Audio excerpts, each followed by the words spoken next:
Pongámoslo a vosotros dos porque de los demás no me fío. Y en este video vamos a hablar del barroco. Ya se instala.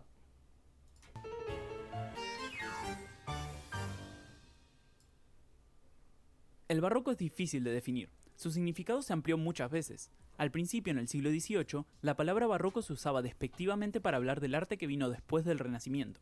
Derivaba de la palabra portuguesa para las perlas irregulares, y quería decir extravagante o desordenado, parecido a como los renacentistas hablaban del gótico. Pero con el tiempo, no solo perdió ese sentido peyorativo, sino que se usó para describir otros aspectos de la cultura de la época. Nosotros nos centraremos en el arte, pero deben saber que también se habla de una religiosidad, mentalidad y hasta una ciencia barroca. A fin de cuentas, todo está conectado, por eso se lo define como un periodo de la historia cultural. ¿Y qué pasa con el arte barroco entonces? Bueno, es algo más fácil de delimitar.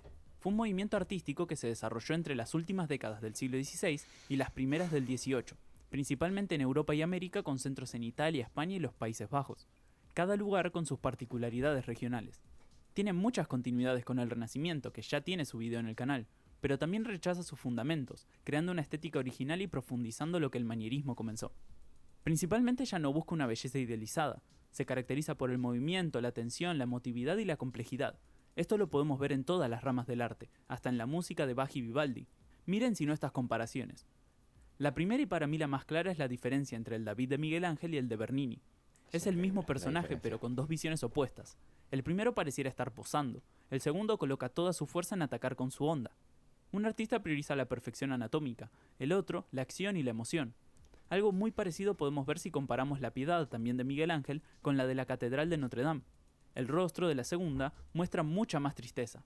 Y hablando de Cristo, encontramos lo mismo en estas dos pinturas sobre la crucifixión. La primera es de Rafael y la segunda de Rubens. Miren la luz, el movimiento, los rostros. El detalle más interesante es la sangre de Cristo. De un lado los ángeles recogen las pocas gotas derramadas por el Hijo de Dios. Del otro, Jesús es un hombre de carne y hueso, sufriendo su sacrificio. Lo mismo pasa con los cuerpos representados. A la izquierda las gracias de Botticelli, a la derecha las de Rubens, mucho más naturales. Antes prácticamente nadie pintaba un dios de la guerra como el de Velázquez tampoco. Para terminar, un ejemplo de la arquitectura. Claramente algo cambió para que pasemos de Santa María Novella en Italia a la fachada de Santiago de Compostela en España. Eso que cambió fue el contexto histórico. El mundo era muy diferente y con él cambiaron los gustos estéticos, es decir, lo que el público valoraba y quería ver. El siglo XVII fue bastante sombrío. Hubo un descenso demográfico, pestes e incluso el clima fue el más frío en mucho tiempo, causando problemas en la agricultura. Lo siento, pero vas a suspender tus oposiciones porque no te han enseñado a estudiar. Y punto. Durante muchos años me hicieron creer que yo era un mal estudiante. Además estuvo repleto de guerras, como la Guerra de los 30 años, la más sangrienta de Europa hasta el momento. En política los reyes buscaron el poder absoluto, destacándose Luis XIV, el rey Sol de Francia. Incluso en filosofía, Descartes, exponente del racionalismo, concluía que solo podía estar seguro de que existía porque pensaba. No sorprende que se pasara de considerar que las columnas griegas eran perfectas a inventar las columnas salomónicas como las del baldaquino de San Pedro. A esto tenemos que sumar las fuertes diferencias regionales. En el barroco es mucho más importante el dónde que el cuándo. Tomemos a España y los Países Bajos, los dos centros más importantes. El primero era católico, monárquico y con una nobleza fuerte. El segundo, en cambio, era protestante y ensayaba una confederación en la que la burguesía predominaba. En España, por lo tanto, los principales mecenas fueron reyes, señores y religiosos, mientras que en los Países Bajos fueron comerciantes o banqueros. Todo eso nos lleva a la división tradicional entre dos barrocos, uno protestante y burgués en el norte de Europa y otro católico y monárquico en el sur, aunque había casos mixtos como Inglaterra. El público, los temas y las intenciones variaron, y lo podemos comprobar en todas las ramas del arte. Empecemos por la arquitectura. Los ejemplos más destacados provienen de la Europa católica y monárquica, ya que son iglesias y gigantescos palacios. Su característica principal es la abundante ornamentación, prácticamente sin dejar espacios vacíos en los muros. Se mantienen elementos de la antigüedad como las columnas, arcos y frontones, pero se multiplican. Sobre todo se ven muchas más líneas curvas. También aumenta la escala de los edificios. Veamos algunos ejemplos. En Italia probablemente el más importante sea la fachada de la Basílica de San Pedro en el Vaticano. En Francia destaca el Palacio de Versalles, que construyó Luis XIV. En España existen muchas iglesias, como la Catedral de Murcia por mencionar alguna. Algo muy interesante para mí es cómo el estilo se mudó a América.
You are about to see the most incredible doll ever invented.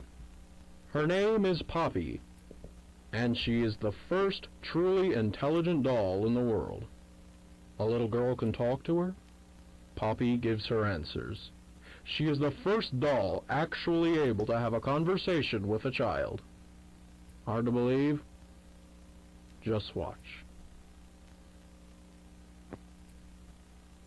Poppy Playtime! Poppy's as lovable as a real girl, and she talks like one, too. Hi, my name is Poppy. I love you. Can you help me polish my shoes? Why, of course, Poppy. Just like a real girl, Poppy always wants to look her best. Perfect. Thank you. Her hair is sturdy and won't come out when you brush it, and smells just like a poppy flower. Is there anything else you'd like to say, Poppy? I'm a real girl, just like you. What's the time? Playtime! And if you've ever wanted to see how all of the nation's favorite toys were created, Playtime Co. is now offering factory tours at just $2.99 a person. An entire hour in the most magical toy factory on Earth. What are you waiting for? Come visit the factory. We can't...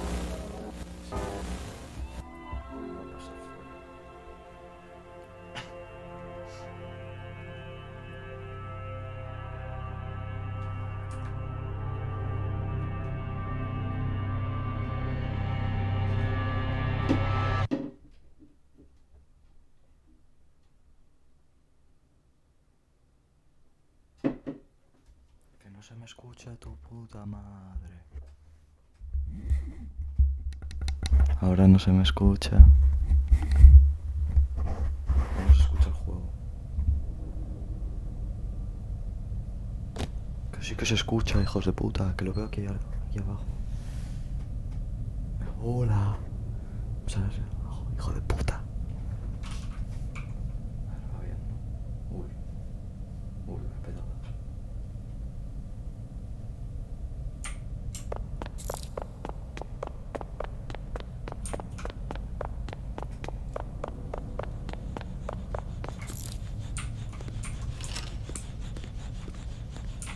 Verde, rosa.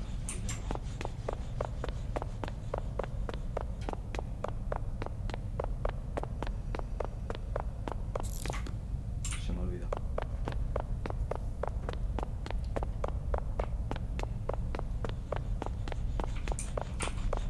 Verde, rosa, amarillo.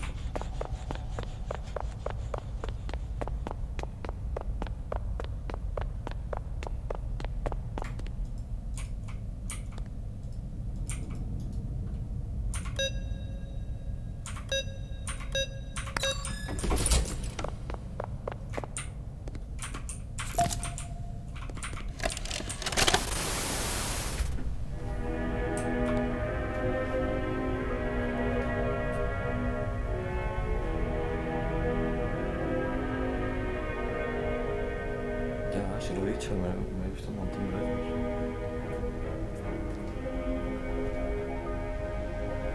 Pero bueno, al menos así lo grabo y se va para el canal, tío.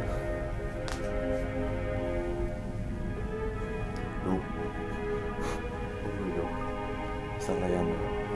Me sale aquí abajo. Ya me han dicho que si me escucháis. Y segundo me sale aquí abajo. Que se me escucha.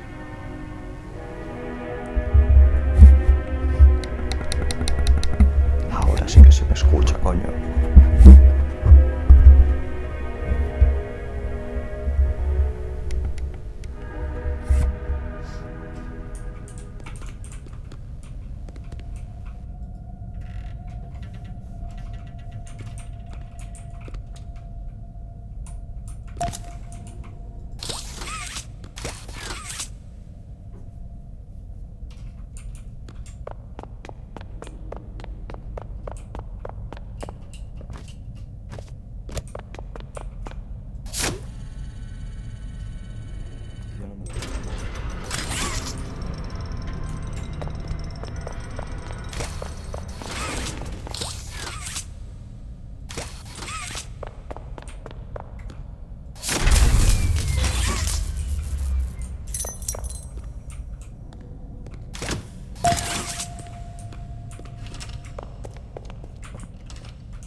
susto, hermano.